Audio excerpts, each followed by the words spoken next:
Well, hello everybody. This is Daniel with Daniel's Bullion Coins, and this is my first video for this new channel. I've got the Peace and Plenty Homestead channel that there will be a link below if you want to know about homesteading. But on this channel that I'm just today, first video, going to start doing is going to be exclusively about silver and gold and implications to that in the economy. So Silver Seeker and I got in touch with each other, and we did a video, and it went over very well. Quite a few views, quite a few really good comments, people interested, curious, and wanting to learn. And so I thought I would do some more videos, see if they catch on, and go from there. One of the things, the first thing we talked about was the milkshake theory, and what that is that the currencies are currently going down. All the currencies are. People say, oh, the dollar's getting stronger, or the dollar's gaining value, or it's gaining strength. Well, that's just the number, just the numeric number of the dollar going up. It is actually in comparison to other currencies going down. So it's just the best horse in the glue factory or the best t-shirt in the laundry scenario, and we're all running from the lion, and it's just a matter of who's running faster. And right now the dollar appears to be outrunning, but in my opinion that's going to change, and the dollar's not going to have the strength that it previously did. And there's many examples of that through history.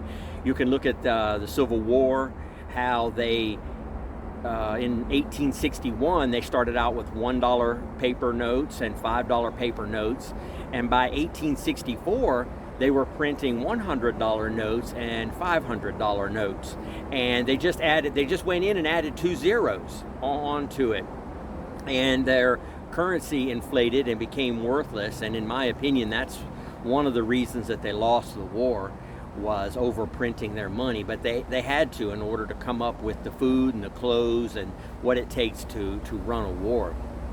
And that same problem runs on through history.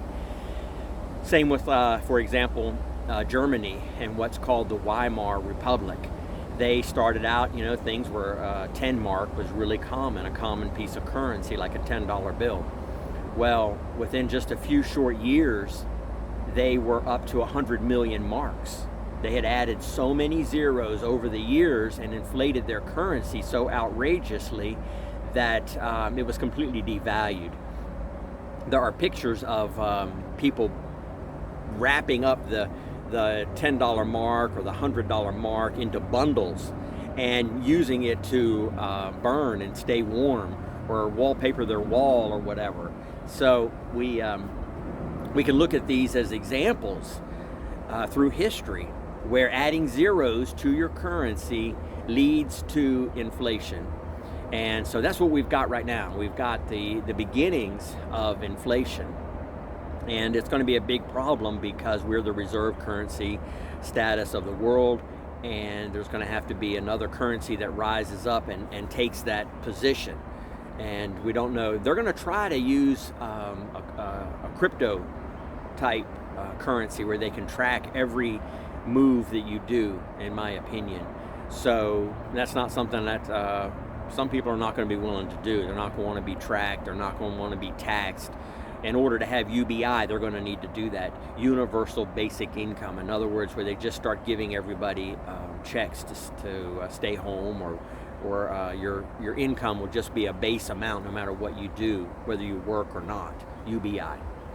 So that's kind of where we're headed with the digital currency, I believe.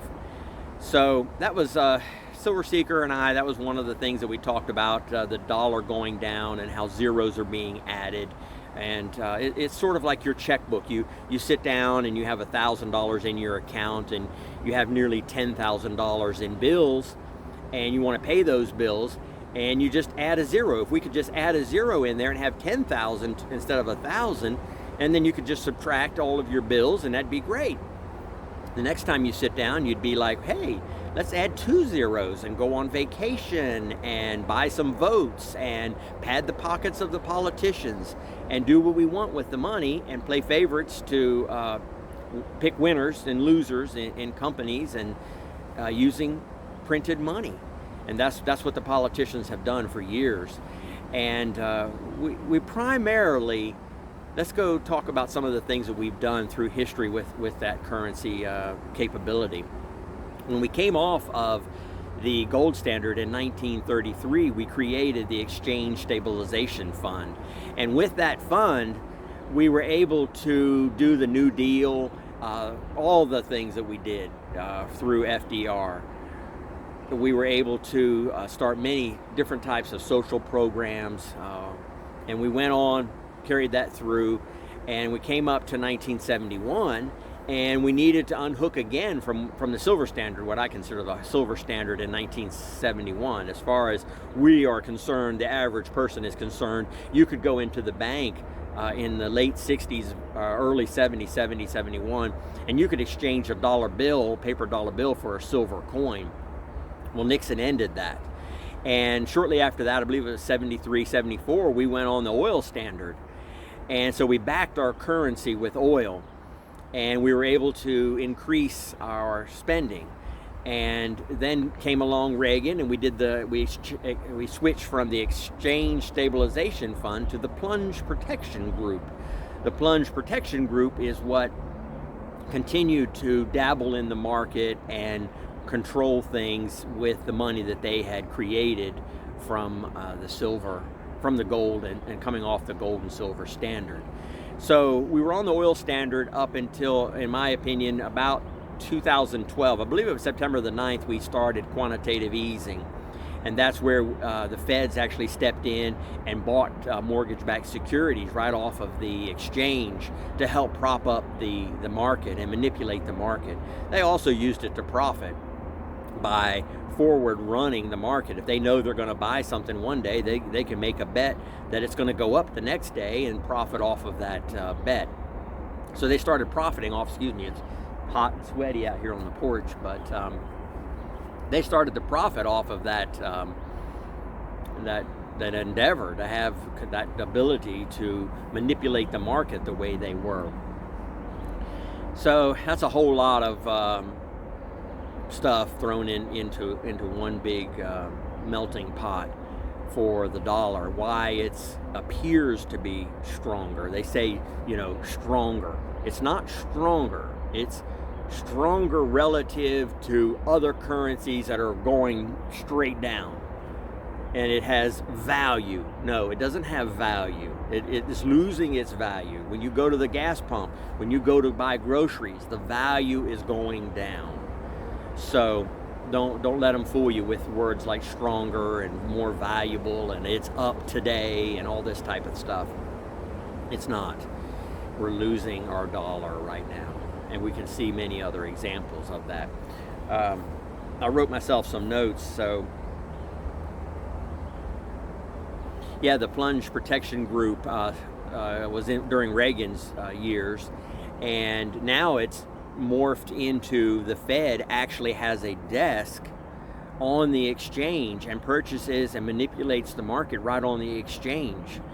They can step in and prop up something that's going down, something they feel like is worth more than it should be, or they don't want the market to go down too far. They can step in, and the politicians, they get an early warning of that. And Pelosi's even said, well, we're allowed to do that. No, they're not. So they find out a day or two ahead, and they'll place a multi-million-dollar option on the fact that it's going to go up, and they know that the Fed is getting ready to step in and force it to go up by buying a lot with, once again, the printed or created money by adding zeros into their balance book. One of the other things that we talked about was the best scenario that you can do with your silver and your gold right now, and that is to go out and find the farmers, go to the farmers markets and start exchanging your silver. Start learning how to exchange your silver for food and ammo and tractor parts and having work done around your farm or whatever, because believe it or not, there's way less silver than there's not enough silver to go around to support the economic situation. And there's even way less food to go around, way less food. I guess I could go down this rabbit trail about the food for a minute.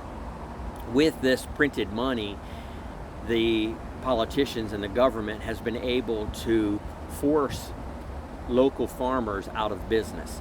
Everything from subsidies to fillers to accelerants that we put into, chemicals that we put into our feed and into our animals to grow them exponentially. I think that's one of the reasons we have obesity and heart disease nowadays, is because there's so many chemicals in our food. But what that does is it creates food that is artificially done, and it's outside of reality. It's outside of what it truly takes to produce. Let's use a chicken, for example. Let's use a whole broiler chicken, for example. So in the early 60s, a broiler chicken was 25 cents. And that was a farm-raised natural chicken, was 25 cents. Today, if you want that true organic, farm-raised, all-natural, no antibiotics, no accelerants, no feed that's been grown, GMO feed, you'll have to pay $25 at your local farmer. So we can see that if we say that 25 cents silver quarter back in the 60s would buy you this organic chicken, all natural, grown on a farm, the true 6,000, 7,000 years we've done it like that, and you want to buy one today like that, it's $25. So it's 25 $1 bills. Back then it was 25 pennies. So we've lost 99% of our value.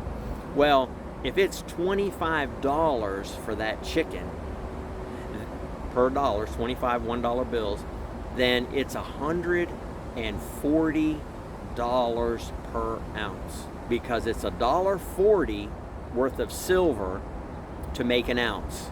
$1.40 worth of quarters and dimes and halves is a full ounce. So that would put the true value today of silver should be $140 per ounce. But once again, the Exchange Stabilization Fund, the Plunge Protection Group, and now the Fed desk, they manipulate that price of silver down. And we'll just touch on two things, and then I'm going to wrap this up, the way they manipulate it down.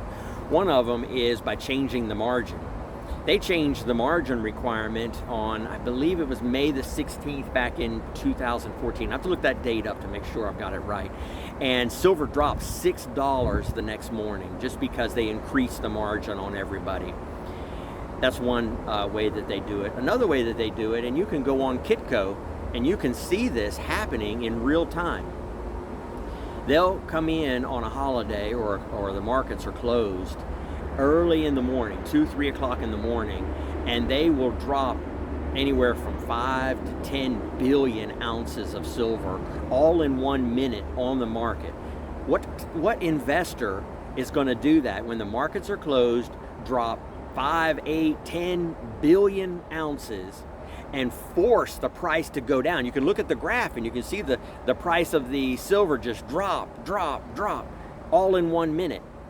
When the market's closed or there's a holiday, usually Monday morning, or that's when there's a holiday on Monday, and you can just see it being manipulated down. And by the time people come to work Monday, there's margin calls, they're losing on their investment, they just want out. And so they call it it's too volatile. Yes, it's volatile because the Plunge Protection Group and the Feds are manipulating and pressuring it down. I'm going to squeeze one more thing in. I know that was two, but let's go one more. Back in the economic crisis of 08, 09, when the housing bubble burst, one of the things the government did was it pushed Bear Stearns out, and it moved the 50% control of the silver market over to JP Morgan. JP Morgan then controlled 100% of the silver market. And isn't it interesting that they place bets, shorts and longs, and they, in the last 10 to 12 years, they've never been wrong. They've been right and had a payout every time, never been wrong. There's no way that mathematically that's possible, that you could bet on the market and get it right every time.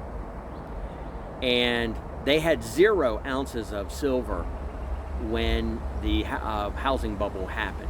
Now there's estimates of anywhere from 300 to 600 million ounces that JP Morgan has stockpiled. Well, I don't want to ramble on too much longer. I could go forever, but I appreciate everybody watching, and we'll look forward to another video real soon.